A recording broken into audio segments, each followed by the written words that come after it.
ಪರಮಾತ್ಮ, ಅನವರತವು ನಿನ್ನನ್ನೇ ನಂಬಿ ಪೂಜಿಸುತ್ತಿರುವ ನನ್ನ ಪ್ರಾಣಕಾಂತನಾದರೂ ತುಂಬಿದ ರಾಸವೆಲಿ ಆ ದಿನಮಣಿ ತನೇನಾದ ಶನಿದೇವನನ್ನು ಜರಿದು ಆತನ ಕೋಪಕ್ಕೆ ಕಾರಣರಾಗಿರುವುದು.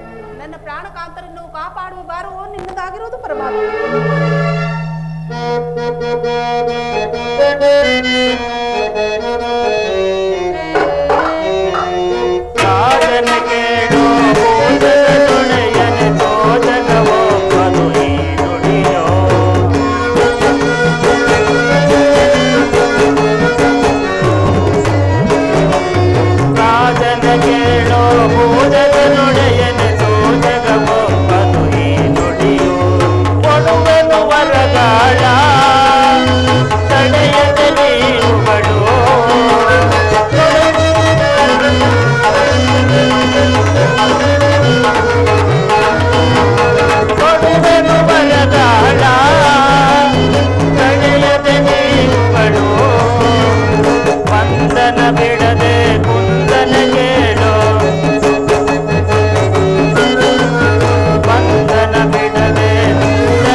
ಪರಮಾತ್ಮ, ನಿನಗೆ ಶನಿದೇವರು ಕ್ರೂರವಾಗಿರುವುದರಿಂದ ನಾನು ನಿನಗೆ ಸಹಾಯವನ್ನು ಮಾಡಲಾರೆ.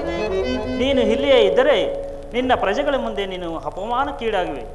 ಆದ್ದರಿಂದ 7.5 ವರ್ಷಗಳ ಕಾಲ ಎಲ್ಲೆಯಾದರೂ ದೂರ ಹೋಗಿ ಜೀವನವನ್ನು ನಡೆಸಿ ತದನಂತರ ನಿನ್ನ ರಾಜ್ಯಕ್ಕೆ ಹಿಂತಿರುಗು. ನಿನಗೆ ಮಂಗಳವಾಗುವುದು. ನಾನಿನ್ನು ಬರುವೆನು. ಆಗುವುದು ಪರಮಾತ್ಮ.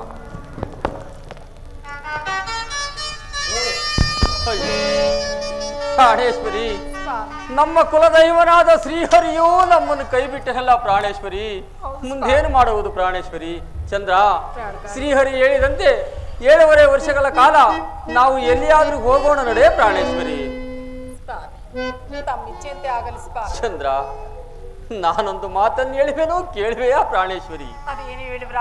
ಚಂದ್ರ, ನವಮಾಸ ತುಂಬಿದ ಗರ್ಭಿಣಿಯಾದ ನೀನು ನನ್ನ ಜೊತೆಯಲ್ಲಿ ಬಂದು ವ್ಯಥೆ ಪಡುವುದನ್ನು ನಾನು ನೋಡಲಾರೆನು ಪ್ರಾಣೇಶ್ವರಿ, ನೋಡಲಾರೆನು. ಆದ್ದರಿಂದ ನೀನು ನಿನ್ನ ತಂದೆಯ ಪಟ್ಟಣಕ್ಕೆ ಹೋಗಿ ಸುಖದಿಂದ ಕಾಲವನ್ನು ಕಳೆಯುವಂತಳಾಗು.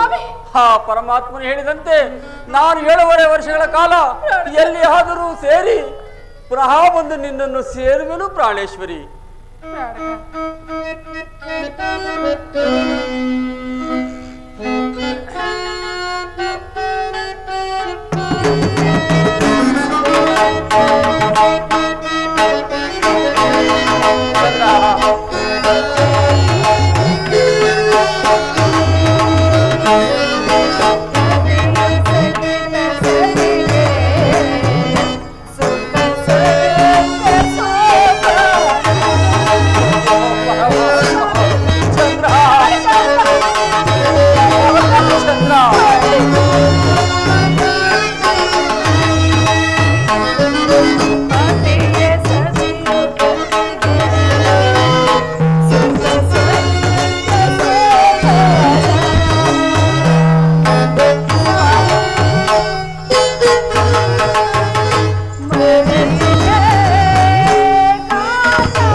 ಕಾಡಿನಲ್ಲಿದ್ದರೇನು ಸತಿಯಾದೊಳಗೆ ಎಲ್ಲವೂ ಒಂದೇ ಇಲ್ಲವೇ? ನಿಮ್ಮನ್ನು ಬಿಟ್ಟು ನಾನು ಜೀವಿಸಬಲ್ಲನೆ ಸ್ವಾಮಿ. ಅಯ್ಯೋ ಪರಮಾತ್ಮ, ನಾನು ಎಷ್ಟು ವಿಧವಾಗಿ ಹೇಳಿದರೂ ನನ್ನ ಚಂದ್ರಹಾಸಿಯು ನನ್ನ ಮಾತನ್ನೇ ಕೇಳುತ್ತಲಿಲ್ಲವಲ್ಲ.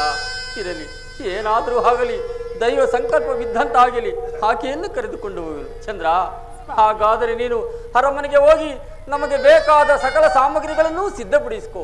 ನಾನು ನಮ್ಮ ಕುದುರೆ ಲಾಯಕ್ಕೆ ಹೋಗಿ ನಮ್ಮ ಪ್ರಯಾಣಕ್ಕೆ ಬೇಕಾದ ಒಂದು ಕುದುರೆಯನ್ನು ಹಿಡಿದು ತರುವೆನು ಪ್ರಾಣೇಶ್ವರಿ. ತಮ್ಮ ಇಚ್ಛೆ ಎಂತಾಗಲಿ ಸ್ವಾಮಿ.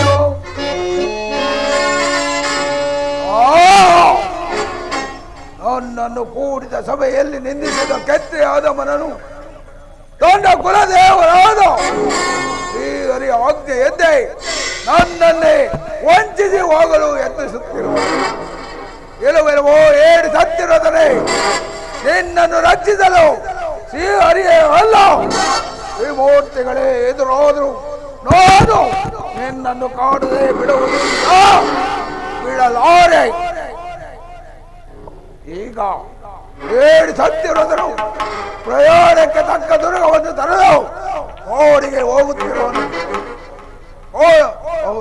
ಕುದುರೆ ಹಾಲಕ್ಕೆ ಹೋಗುತ್ತಿರುವನು.